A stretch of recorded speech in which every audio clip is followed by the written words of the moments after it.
Edhe po I thot Ebu Bekri, ai që e ka dhuru Muhammedin, Muhammedi ka vdek.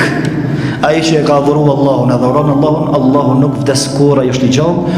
Edhe lexon ajetin koranor. Sahabët, të cilët pjesa dërmuese e tyre nuk e presnin vdekjen e pejgamberit alayhi salatu wassalam, në pjesë e tyre edhe nuk e kapnin vdekjen e pejgamberit alayhi salatu wassalam, çat shumë që ishin lidh me to, çat shumë që ishin me shërum me dërgumin e Allahut, disa prej tyre nuk e paramendonin jetën pa ton e Medinën pa Muhammedin alayhi salatu wassalam. Në mesin e tyre edhe Omeri radiallahu anhu, I cili hypin hutbe në xhami edhe thoshte wallahi me dëgju zonin dikuj që thot se ka vdek Muhammedi, ka me jakput guhën, sepse Muhammedi nuk ka vdek, po ka shku te Allahu sikur se ka shku Musa alayhi salam me marr devratin edhe ka mu kthye prap. Pastaj I shkojnë disa njerëz edhe I thojnë Ebu Bekrit, Omeri kështu po thot, a ka kush që e qetson këtë njeri? Vjen Ebu Bekri radiallahu anhu, I cili nuk ishte në këto momente në xhami, as nuk ishte afër xhamis, edhe I sheh njerëzit që janë mbledh te dhoma e Aishës radiallahu anha, disa po qanin, disa pothuajse kishin humb nga vedia, e sikurse Omeri fliste sene që nuk ishin për mu fol, krejt gjitha këto nga mërzia.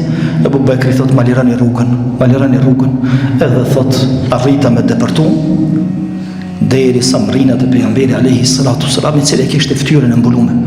Ja zbulon fytyrën e Ebu Bekri edhe e puth mball, edhe I thot bi abi anta wa ummi tibta hayyan wa mayyitan, flejofsha non edhe babë edhe gjithçka për ty o I dërguari I Allahut, sa I hershëm ke qenë I gjallë, po I hershëm pas ke mbet dhe I vdekur. Edhe del xhami sepse ka nevojë dikush me udhëzu njerëzit, sepse goditja është e rëndë, mërzia është e madhe, humbja është e madhe, vdiq pejgamberi alayhi salatu wassalam, dikush duhet me I drejtu njerëzit edhe me I orientu njerëzit. Po fillimisht Ebu Bekri I thot për mi tregu njerëzve me bind se ka vdek pejgamberi alayhi salatu wassalam, pasi që e poth, thot Allahu nuk ka më të lanë 2 herë me vdek. Kështu I thot, Allahu nuk ka më të lanë 2 herë me përjetu vdekjen. Disa dietarë thënë, është për qëllim që ke vdek, nuk të kthen më Allahu edhe një herë që me ardhë në jetë e pastaj me vdek edhe një herë, që është vdekja e vetme që ke me përjetu, edhe si lajmërim, edhe ndërgjegjësimi atyre të cilët thanin se nuk ka vdek pejgamberi alayhi salatu wassalam. Pastaj dul në xhami dhe po don me qetësu Omerin, s'ka kush që e qetëson Omerin. Tash Omeri llogaritë nëse Omeri ka pas këtë goditje, nëse Omeri kështu e ka përjetu vdekjen e pejgamberit alayhi salatu wassalam, çka kanë përjetu të tjerët?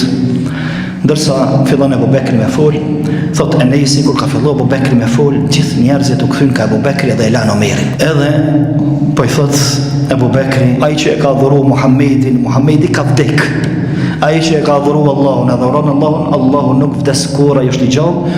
Edhe lexon ajetin koranor, wa ma Muhammedun illa rasulun qad khalat min qablihi ar-rusul, e Muhammedi nuk është tjetër posi I dërgumi Allahut, edhe para tij kanë kalu shumë pejgamberë që sot s'ken janë të vdekur, e nëse ai vdes apo ose vritet, a do ta lënë ju fenë e tij? Thot Omeri radiallahu anhu, kur e kom dëgju këtë ajet, më është duk që po e dëgjoj për herë të parë dhe se e kom ditë përmensh, kanë shu kont edhe e kom kuptu që mos kemi pejgamber në Medinë. Vdiq pejgamberi sallallahu alaihi wasallam. Po pra, pejgamberi Ebu Bekri radiallahu anhu, njeriu kaq I madh, arriti që me I mbledh sahabët, arriti që me ja shkun hutien edhe mërzinë e madhe dhe më t'regu se pejgamberi do të vdes. Mirë, po na duhet me vazhdu.